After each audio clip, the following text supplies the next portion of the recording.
देख रहे हैं आर एन ए का सोशल मीडिया प्लेटफॉर्म और मैं हूं अख्तर अली। नाजरीन, इलेक्शन का बिगुल बजते ही यहां पर जो है सारे मेन स्ट्रीम पार्टियां जो है अब मैदान में आ चुकी हैं। इसी हवाले से यहाँ पर जो है अगर हम पटन की बात करें तो यहाँ पर पीसी नेशनल कॉन्फ्रेंस या हम पीडीपी की बात करें, उनके उम्मीदवार जो है मैदान में आ चुके हैं। लेकिन इसी हवाले से हमारे साथ यहाँ पर मौजूद हैं जिन्होंने हाल ही में जो है यहाँ पर एक पार्टी लॉन्च की गई है जिसका नाम है नेशनलिस्ट पीपल्स फ्रंट के नाम से, जो यहाँ पर एक और पार्टी यहाँ पर जो है लॉन्च की गई है। आइए सीधे बात करते हैं मुनीर अहमद खान साहब से, जिन्होंने ये पार्टी लॉन्च की, और उनसे जानेंगे कि आखिर जिनका वास्ता हमेशा रहा है मतलब सेपरेटिस्ट के साथ, और वो जो है आज मेन स्ट्रीम में आए हैं। चलिए उनसे सीधे ही बात करते हैं और उनसे जानिए आखिर क्या मकसद है इस पार्टी का।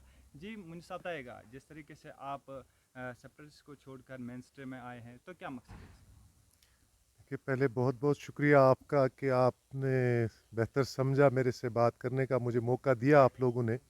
आपका वेलकम है यहाँ पे। और उसके बाद जहाँ तक आपकी बात है, लोकसभा के हवाले से बात कर रहे हैं। एक्चुअली लोकसभा इलेक्शंस में पार्टिसिपेट करना मेरा मेन मकसद नहीं है। मेरा मेन मकसद और मुद्दा जो है वो ये है कि मैं यहाँ के यूथ के लिए एक ऐसा प्लेटफॉर्म क्रिएट करना चाहता हूँ कि जिस पे हमारा यूथ आगे जाके अपनी फ्यूचर के लिए, मुस्तकबिल के लिए अपना रास्ता खुद तलाश करें। जितने भी पार्टीज़ यहाँ आज तक रही और जितने भी लोगों ने आज तक यहाँ पे मेन स्ट्रीम में जो कायदीन है हमारे पहले और जो पार्टीज़ हैं, उन्होंने काम कोई खुद आप बता रहे हैं कि नहीं किया है। जाहिर सी बात यही है कि अगर उन्होंने कुछ अच्छे काम ऐसे किए होते तो मेरे इसमें आने की कोई ज़रूरत तो फिर रहती नहीं। वही तो कारण है मेरा इसमें आने का। मैं चाहता हूँ कि अगर जो वादे आज तक हमारे साथ किए गए थे, बाकी पार्टीज़ ने किए थे, बेसिकली उनके पास कोई प्रोग्राम नहीं था ऐसा। नहीं तो अगर वो वादे करते तो वो शायद पूरे भी कर दिए होते उन्होंने। जब उन्होंने वादे पूरे नहीं किए तो हम तो मजबूर हो गए कि किसी न किसी को सामने आना पड़ेगा, क्योंकि इस यूथ के बारे में कोई तो सोच ही नहीं रहा है। और फ्यूचर के बारे में अगर हम नहीं सोचेंगे तो हमारा मुस्तकबिल तो तारीख होता जाएगा। ये हमारे घर की जो आज तक की पहचान रही है, आपकी बात दुरुस्त है। नईम अहमद खान मेरे बड़े भाई हैं, उससे कोई नकार नहीं सकता है। उनकी एक अपनी आइडियोलॉजी है, उनका अपना तरीक़ेकार है काम करने का। उनकी आइडियोलॉजी के हिसाब से वो काम कर रहे हैं और आज भी वो उसके साथ काम कर रहे हैं, तभी तो वो बंद है आज तक जेल में।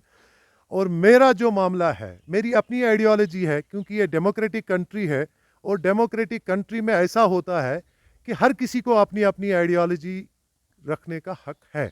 और मेरी आइडियोलॉजी यही है, मैं अपने कौम की खिदमत, अपने खास कर मेरा जो फोकस है इसमें वो यूथ है।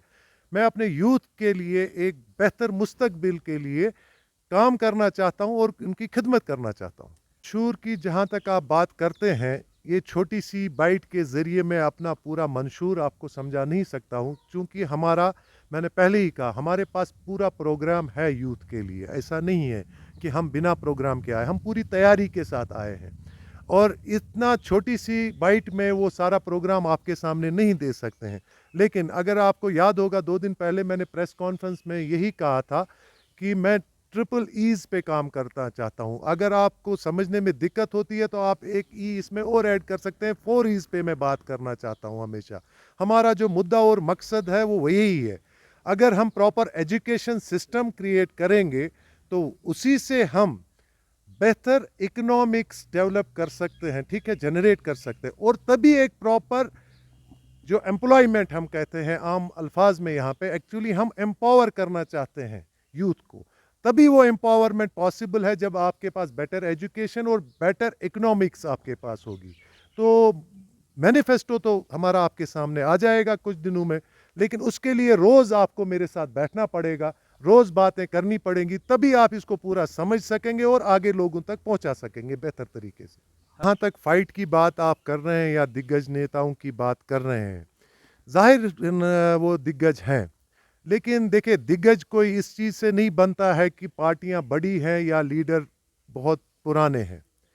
अचीवमेंट्स क्या है? अगर आज तक वो दिग्गज रहे हैं, अगर वो मेरे ख्याल से कुछ उसमें ऐसे लोग भी हैं जो सीएम भी रहे हैं, अगर उन्होंने कुछ ऐसे काम किए हैं, कुछ अचीवमेंट्स उनके पास ऐसी हैं, तो फिर तो मैं कहता हूँ ज़ाहिरन वो दिग्गज हैं। अदरवाइज़ मुझे तो आज तक नज़र नहीं आ रहा है कि कहीं कुछ ऐसी अचीवमेंट्स हैं तो जिसको आप ये कह रहे हैं कि दिग्गज है। हाँ, फाइट हम इस चीज़ को लेके दे रहे हैं, हमारी आइडियोलॉजी है, ठीक है। हमारी अभी तक कोई अचीवमेंट नहीं है, लेकिन हमारे पास एक आइडियोलॉजी है और वो आइडियोलॉजी लेके हम निकले हैं, यूथ के लिए निकले हैं। और मुझे यकीन है कि आज की बार जो हमारा यूथ है वो अब वो पहला वाला यूथ नहीं रहा है, ठीक है। पहले वाले टाइम में लोग क्या करते थे कि लोग ये नहीं समझते थे कि आदमी किसको मैं वोट दे रहा हूँ, लोग उसको वोट देते थे जिसको वो समझते हैं कि गांव में इसके सर पे बड़ी टोपी है, जिसे हम कश्मीरी में काराकुली कहते हैं। लेकिन आज का यूथ जो है वो बड़ा समझदार है, पढ़ा लिखा है। वो उस चीज़ को वोट देंगे जहां वो ये समझेंगे कि हमारे मुस्तकबिल की बात जहां से हो सकती है। हमारी एक कोशिश रहेगी, ये खाली आपने पट्टन की जो बात की, ये पट्टन के साथ ये हाल नहीं है, ये पूरे जम्मू कश्मीर के साथ ये हाल है। तो वही तो बात मैं कह रहा हूँ कि अगर कुछ अचीवमेंट्स हमारे पुराने सियासतदानों की होती तब हमारी तो ज़रूरत ही नहीं थी पॉलिटिक्स में आने की, ठीक है। तो इसीलिए मैं कहता हूँ ये खाली मामला पट्टन का नहीं है, ये खाली मामला बारामूला का नहीं है, ये अनंतनाग का मामला है, ये शुपियां के लोगों का मामला है, जम्मू कश्मीर के लोगों का मामला है। और ख़ासकर जो यूथ इसमें सफ़र कर रहा है, यूथ का मामला है। यूथ का मैं इसलिए बार बार बात कर रहा हूँ, आप कहते होंगे कि ये बार बार यूथ यूथ और यूथ की बात कर रहा है। यूथ की बात मेरा ये कहना है कि मुस्तकबिल जो हमारा है वो तभी हम संवार सकते हैं जब आज का यूथ जो हमारा है वो किसी अच्छे पोजीशन पे होगा। और आज तक मुझे बताइए कौन सी पार्टी ऐसी है जिसने यूथ के लिए कोई प्रोग्राम ऐसा दिया हो यहाँ पे। इसीलिए मैं कहता हूँ कि यूथ ही आज का नया यूथ, नए ज़माने में नई टेक्नोलॉजी का ज़माना है ये।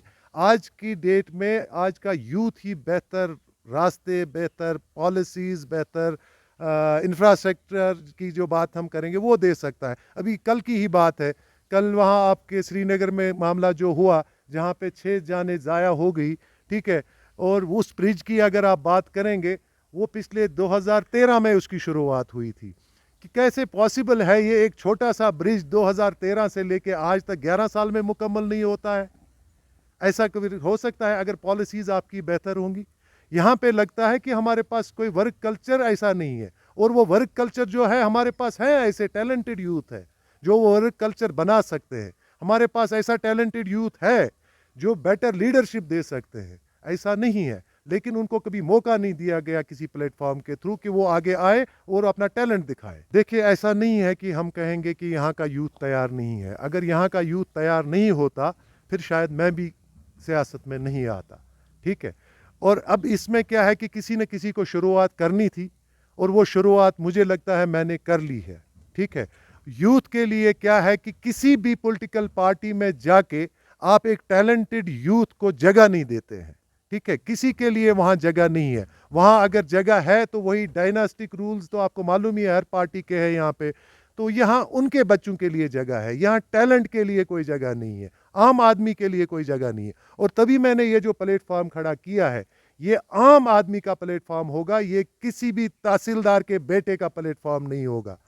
आप समझे मेरी बात को। तहसीलदार का बेटा, जो मेरा कहने का मकसद है, किसी प्रोफाइल से आए हुए बंदे का बेटा नहीं होगा, एक आम ऑर्डिनरी कश्मीरी यूथ होगा। बिल्कुल अब आगे नहीं चलने वाला है ये, क्योंकि अब यूथ समझ चुका है। अब हमारी जो कौम है वो होशियार हो गई है, क्योंकि आज पढ़े लिखे लोग हैं। अब वो थोड़ी तस्लीम करेंगे इस चीज़ को कि देखिए मैं अभी सियासत में आया हूँ, मैं अपना रोल करूँगा, अब मैं चाहूँगा कि मेरे बाद यही आइडियोलॉजी मेरे बेटे की भी होगी। वो कैसे पॉसिबल है? नहीं हो सकती है। ये टैलेंट मेरे बेटे का नहीं हो सकता है। अब मैं उसको अपनी कुर्सी उसके हाथ में दे दूं, ऐसा थोड़ी पॉसिबल है। हर एक को हक होना चाहिए। इस जगह पे हर बार एक ट्रांसफॉर्मेशन की ज़रूरत है। बिल्कुल नहीं चलेगा हमारी पार्टी में ऐसा। ये पार्टी एक बिल्कुल ट्रांसपेरेंसी के हिसाब से काम करेंगी, क्योंकि हम छोटे हैं सारे, यूथ तो सारा एक ही एज ग्रुप होता है, ठीक है। और जो हमारा ये एज ग्रुप है और जिसकी परसेंटेज भी मैं बता दूं आपको, अभी हमारा यूथ जो यहाँ पे है ये 60 से 70% है पॉपुलेशन का हमारी, ठीक है।